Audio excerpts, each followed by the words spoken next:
Praise the Lord. Hallelujah. Good morning.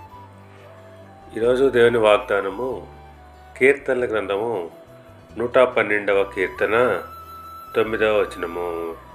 వాని కొమ్ము ఘనత నుండి హెచ్చింపబడును. ఆమేన్. క్రీస్తునందు ప్రియులరా, దేవుని యందు భయభక్తులు కలిగి ఆయన ఆజ్ఞల యందు ఆనందిస్తూ నీతి న్యాయములు యథార్థత గల వారి కొమ్ము ఘనత నుండి హెచ్చింపబడునని భక్తుడు సెలవిస్తున్నాడు. అవును, ఇక్కడ కొమ్ము అనగా బలము, శక్తికి సాదృశ్యము. అవును, యథార్థవంతులు బహు బలము కలిగి ఉంటారు. వారు ఘనతను పొందుతారు.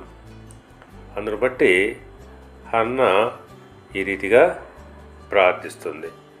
మొదటి సమూయేలు గ్రంథము 2వ అధ్యాయము 1వ వచనం ప్రకారంగా, యెహోవా యందు నాకు మహాబలము కలిగెను.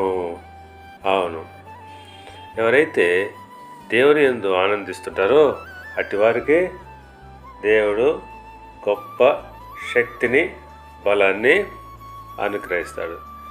కనుక పిల్లరా, నీతిమంతుల యొక్క కొమ్ము ఘనత నుండి హెచ్చింపబడును. దేవుడు మిమ్మల్ని దీవించి ఆశీర్వదించి వర్ధిల్ల చేయును గాక. ఆమేన్.